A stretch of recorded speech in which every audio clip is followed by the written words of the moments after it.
சென்னை கண்ணகி நகர் 5வது மெயின் ரோட்டில் உள்ள குடிசை மாற்று வாரிய குடியிருப்பில் வசித்து வந்தவர் தூய்மை பணியாளர் வரலட்சுமி. சனிக்கிழமை காலை 4 மணி அளவில் சென்னை திருவான்மியூரில் தூய்மை பணிக்காக புறப்பட்டுள்ளார்.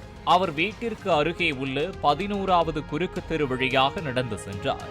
அந்த தெருவில் சாலையின் மீது தேங்கிய மழை நீரில் கால் வைத்தபோது அதனுள் கிடந்த மின்சார கேபிளில் இருந்து மின்சாரம் தாக்கி உயிரிழந்ததாக கூறப்படுகிறது.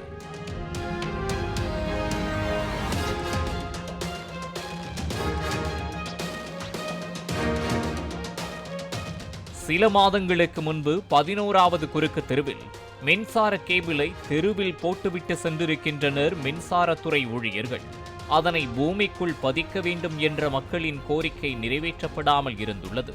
தெருவின் மீது கிடந்த மின்சார கேபிள் மீது அந்த வழியாக சென்ற வாகனங்கள் ஏறி சென்றதால் கேபிள் தேய்ந்து உள்ளே இருந்த மின்சாரத்தை கடத்தும் ஒயர்களில் கம்பிகள் வெளியில் தெரிந்துள்ளன.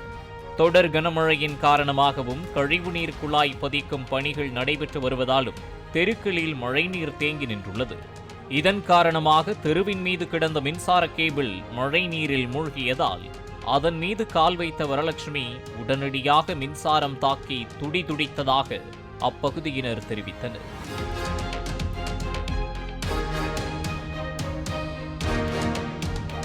டெய்லி இந்த பக்கம் வேடிக்காத்தால காலையில் ஷிஃப்ட்டுக்கு 6 மணிக்கு போனவங்க 4 மணிக்கு கிளம்பி போனாதான் அவங்க திருவாமூரில் வேலை செய்கிறாங்க. 6 மணிக்கு போய் சேரணும். அவங்க இந்த மாதிரி இறந்து போயிட்டாங்க. எங்களால் காப்பாற்றவே முடியல. தண்ணி அவ்வளோ இருக்குது, ஷாக் அடிக்குது, இறங்க முடியல கீழே. நாங்கள் துடிக்கத்தை பார்த்துட்டே நிற்கிறோம். நாங்கள் என்ன பண்ணுறது? வரலட்சுமி ஷாக் அடித்து துடிப்பதை பார்த்து உடனடியாக மின்வாரிய ஊழியர்களுக்கு போன் செய்துள்ளனர். ஆனால் போனை யாரும் எடுக்காததால் மின்சாரம் பாய்ந்து கொண்டிருக்கும் வரலட்சுமி உடலை யாரும் தொடவில்லை. அதன் பிறகு 1 மணி நேரம் கழித்தே மின்வாரிய ஊழியர்கள் வந்து மின்சாரத்தை நிறுத்தியுள்ளனர். பின்னர் மழை நீரிலிருந்து வரலட்சுமியை மீட்டு அருகில் உள்ள ஆரம்ப சுகாதார நிலையத்திற்கு அழைத்துச் சென்றபோது அவர் உயிரோடு இல்லை என மருத்துவர்கள் கூறியதாக சம்பவத்தை நேரில் பார்த்தவர்கள் வேதனை தெரிவித்தனர். ஈபிக்காரங்க போன் எடுக்கவே மாட்டாங்க. ஈபி ஆபீஸுக்காரு வராரு 9 மணிக்கு வந்து பாதுகாப்போட வந்துட்டு பாதுகாப்போட போயிட்டாரு. ஏஇ வந்தாரு வந்து எங்க அடிச்சிருவாங்கன்னு சொல்லிட்டு அப்படியே பாதுகாப்போட வந்து பாதுகாப்போட பார்த்துட்டு போயிட்டாங்க. இது அரசாங்கம் வந்து எங்களுக்கு நடவடிக்கை எடுத்து எங்களுக்கு எல்லாம் சரி பண்ணி கொடுக்கணும்னு நாங்கள் வேண்டிக்கிறோம். பல மாதங்களாக தேய்ந்து கிடக்கும் இந்த மின்சார கேபிள் குறித்து புகார் அளித்தும் மின்சாரத்துறை ஊழியர்கள் செவிசாய்க்கவில்லை என்றும் கேபிள் தட்டுப்பாடு என்றும் கேபிள் இல்லை எனவும் கூறியதாகவும் அந்த பகுதி குடியிருப்பு வாசிகளிடம் தலா 300 ரூபாய் பணம் வசூல் செய்து கொடுக்குமாறும் கேட்டதாக கூறப்படுகின்றது.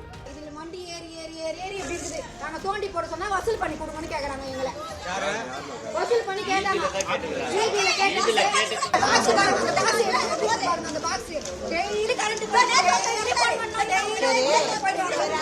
கடந்த ஆகஸ்ட் 19ஆம் தேதி வரையில் மின்துறையில் புகார் கொடுக்கப்பட்டுள்ளதாகவும் ஆனால் ஓட்டு கேட்க நீச்சலடித்து வரும் அரசியல்வாதிகள் மக்களுக்கு பிரச்சனை என்றால் வருவதில்லை என்றும் அப்பகுதிவாசிகள் ஆதங்கம் தெரிவித்தனர்.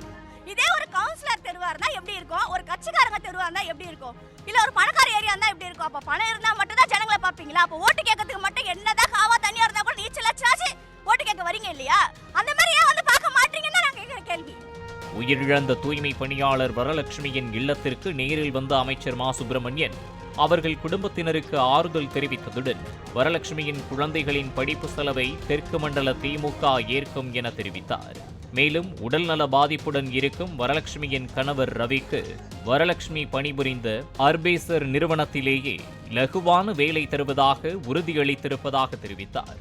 மேலும் ஒரு உயிர் பறிபோனதற்கு இதுதான் காரணம் என சப்பை கட்ட விரும்பவில்லை என்றும் இன்னொரு உயிர் பறிபோகாமல் இருக்க தேவையான நடவடிக்கைகள் அனைத்தும் எடுக்கப்படும் என்றும் உறுதியளித்தார். 20 லட்சம் ரூபாய் உடனடியாக நிவாரணமாக வழங்கிட வேண்டும் என்று உத்தரவிட்டு 20 லட்சம் ரூபாயை மறைந்த மரியாதைக்குரிய சகோதரி வரலட்சுமியின் கணவர் திரு ஜி ரவி அவர்களிடத்தில் ஒப்படைக்கப்பட்டிருக்கிறது. அந்த 2 குழந்தைகளின் படிப்பு செலவை அவர்கள் விரும்புகிற வரை உயர்கல்வி, மேல்நிலை கல்வி, கல்லூரி என்கின்ற வகையிலான அந்த கல்வி செலவை திமுக பொறுப்பேற்றுக் கொள்ளும் என்று சொல்லியிருக்கிறோம். ரவியை அவர்கள் வேலை இல்லாமல் இருந்த சூழலில் அந்த ரவிக்கும் உர்பாசர் நிர்வாகத்தில் ஒரு லகுவான வேலையை, கடினமான வேலையை அவருக்கு செய்வது கஷ்டம். எனவே ஒரு சூப்பர்வைசர் போன்ற ஒரு லகுவான வேலை ஒன்று தர வேண்டும் என்று சொல்லியிருக்கிறோம். அந்த நிர்வாகமும் மாநகராட்சியின் துணை ஆணையர் அவர்களுடைய வேண்டுகோளினை ஏற்று அந்த நிர்வாகமும் ஒப்புக்கொண்டிருக்கிறது. தவறுக்கு நான் சப்பக்கட்டு கட்டவே இல்லை. சம்பந்தப்பட்ட டான்ஜெட்கோ ஆணையர் அவர்களிடத்தில் பேசியிருக்கிறேன். மிக விரைவில் சேவைத்துறைகளுடனான ஒரு கூட்டு ஆய்வை நடத்தி இங்கே இருக்கிற குறைகள் போக்கப்படும்.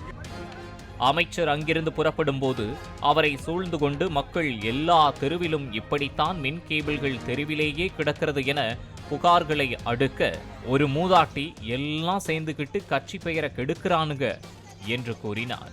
5 வயசுல அண்ணன் பேசினாரு இந்த ஊரை வந்து எட்டிக்கிட்டு பார்க்கறது கிடையாது. கட்சி பேர ரொம்ப கெடுக்கிறாங்க. ஒரு நிமிஷம்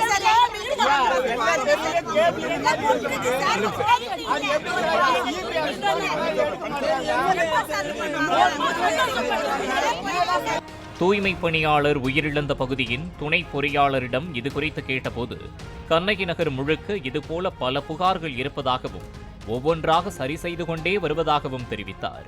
கேபிள் மாதிரி இருக்குன்னு புகார் கொடுக்குறாங்க. ஆனால் நம்ம அதுக்கு நடவடிக்கை எடுக்காமல் இருக்கிறது காரணம் நிறைய அந்த மாதிரி இஷ்யூ இருக்குது சார். அட்டன் பண்ணிட்டு தான் இருக்கும். அது நடவடிக்கை எடுக்காமலாம் இல்லை. நிறைய அந்த மாதிரி இஷ்யூ இருக்கிறதால கொஞ்சம் அட்டன் பண்ணிகிட்ருக்கோம்.